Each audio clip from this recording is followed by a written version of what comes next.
সাতক্ষীরা সদর, দেবহাটা, সাতক্ষীরা 2 আসনে বিএনপির মনোনয়ন বাতিলের প্রতিবাদে এবং টানা 7 বারে সফল চেয়ারম্যান আব্দুল আলিমকে পুনরায় ধানের শীষ প্রতীকে মনোনয়ন দেওয়ার দাবিতে মোটরসাইকেল শোডাউন ও বিক্ষোভ মিছিল অনুষ্ঠিত হয়েছে।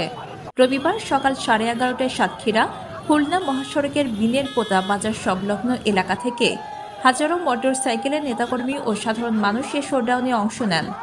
শোডাউনটি মহাসড়কের বিভিন্ন অংশ প্রদক্ষিণ করে এলাকায় ব্যাপক আলোড়ন সৃষ্টি করে। অংশগ্রহণকারীরা জানান, জনপ্রিয় ও অভিজ্ঞ নেতা আব্দুল আলিমকে বাদ দিলে জনগণের প্রত্যাশা ভেঙে যাবে। 7 বার চেয়ারম্যান নির্বাচিত হওয়া আলিমই এই আসনের সবচেয়ে যোগ্য ও গ্রহণযোগ্য প্রার্থী বলে তারা দাবি করেন। শোডাউন ও বিক্ষোভে ছাত্র, যুবক, ব্যবসায়ী, স্থানীয় জনতা ও বিভিন্ন শ্রেণী পেশার মানুষ ব্যাপকভাবে অংশগ্রহণ করেন।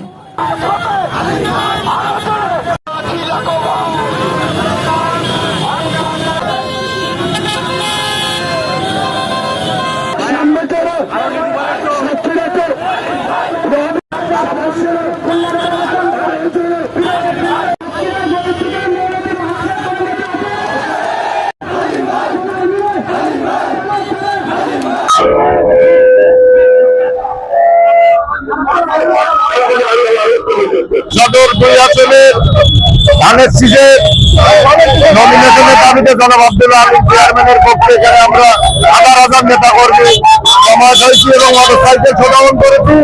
আমাদের প্রাণের নেতা জনাব আব্দুল আলিমকে আমরা ধানের শীষের নমিনেশনের প্রার্থীতা দেখতে চাই এবং জনাব তারেক রহমান কেন্দ্রের সকল নেতা কর্মীর কাছে বিনীত আবেদন করতে চাই এবং দাবি রাখতে চাই, সাতক্ষীরা সদর 2 আসনের জয় নিশ্চিত যদি করতে হয় তাহলে নেতা আব্দুল আলিমের বিকল্প সাতক্ষীরাতে আর কেউ নাই।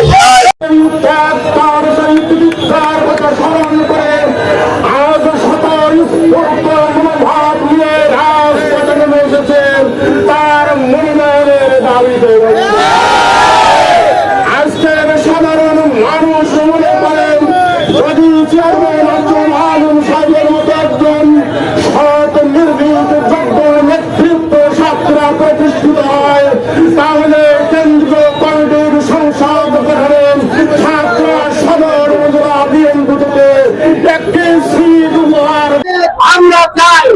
এই মনোনয়ন আলিম চেয়ারম্যানের দিতে হবে।